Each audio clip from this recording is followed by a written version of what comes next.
practice. Really looking forward to Saturday night. We could think the team couldn't have practiced any better than what they did this week. With that, I'll take any questions you got. Opening Pac-12 game, what's the message to the team this week going up against a good Stanford team? It's really about us, and that's the message. It's about our standard of play and how we execute. No matter who the quarterback is for the other team, no matter who's the quarterback for us, it's about executing. And it's about doing the things that we did last game and improving on them, getting that much better as a team. And that's the focus of this team the entire year, is worrying about us and how we improve step after step after step. The tempo in the last game slowed way down in the second half. How important is it to kind of keep that pace up, especially when you're talking about a team like Stanford that's so reliant on that ball control? Yeah, it was a little bit different in the second half. Anytime that you have a long play offensively that leads to a quick drive, then all of a sudden you have a kick return, things slow down a little bit, and you're up 3 scores, with a rookie quarterback.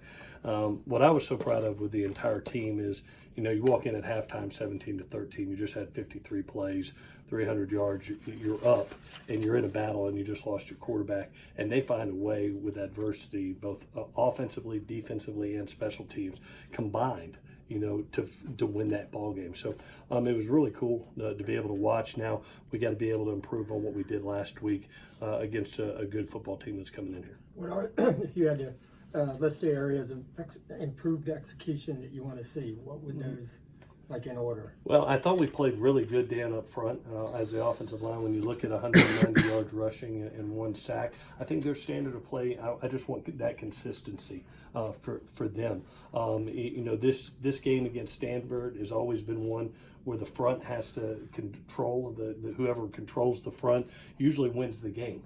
And both offensive line and defensive line, I thought our defensive line really did a nice job controlling the running back last game, getting to third down. Now it's going to be about continuing putting that pressure on the quarterback and getting him down and getting off the field. As we know, with the team we're playing Saturday, they are a ball control team. Their average snap, the play clock goes down to 10 seconds.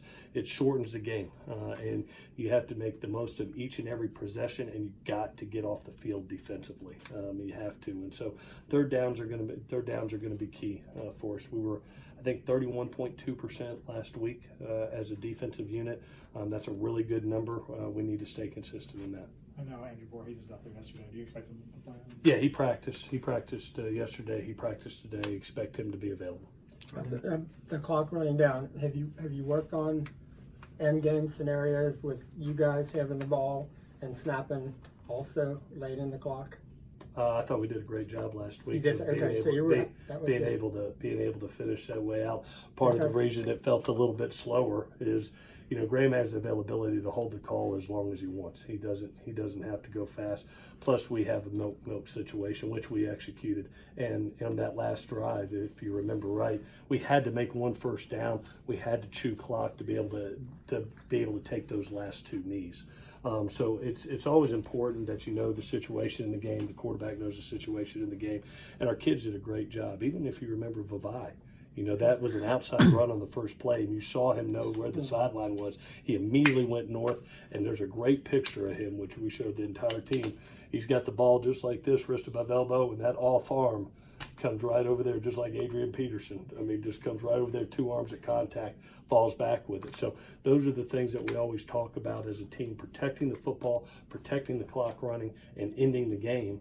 And that's what they did. So it was well executed last week. Do you expect more rotating at receiver? I know a lot of those guys didn't necessarily. Yeah, I do. I think we're in a position when those kids are ready to go out and play, and I do expect them to play more as not only this game but as the season progresses. This is the 4-week mark for Jordan Iosefa's 4 to 6 week timeline. Do you have an update on him? He's still status quo. He's still rehabbing. He's not in the water yet or not. It's just basically strengthening and recovering from surgery.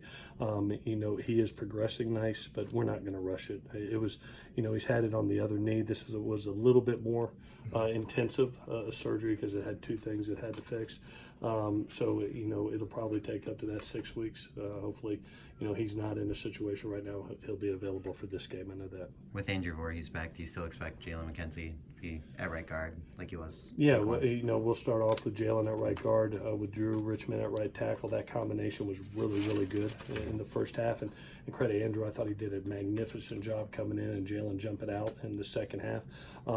Those three guys, man, you're talking about playing a lot of ball and really, really good players. So we've got a great situation there, really, with Jalen, with Drew, having an Andrew and a Liam Jimmons right there, to be really guys that can go in at any time. So we're in a good position. We're deep and we're old at the offensive line. Have you decided on who your third team quarterback will be? Is that something you take up until tomorrow?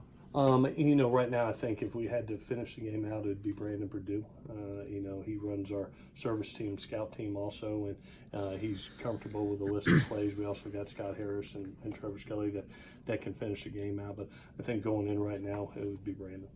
Do you prepare as if you're anticipating that KJ Costello will play? Is that Well, the best way to go I about tell it? you, when you look at it, and I've talked to David, and David and I are friends, and I knew the confidence he had in Mills, going into the season.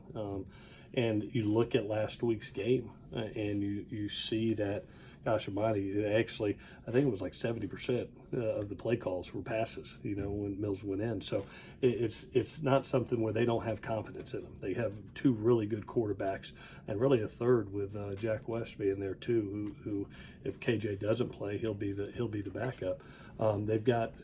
They'll stick to their system. I mean, it was evident that you go from one quarterback to the next, nothing stopped. As a matter of fact, it even went faster. So you can tell he's got confidence in Mills. Let's do one more.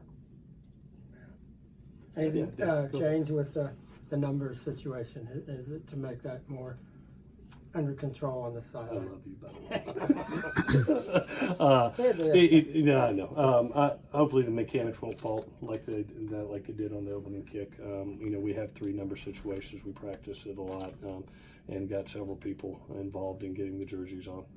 At the end of the day, you have 110 men plus on a football team, all dressed out for a non-conference game, and there is a little madness, and I'll put that one on me. Nobody else.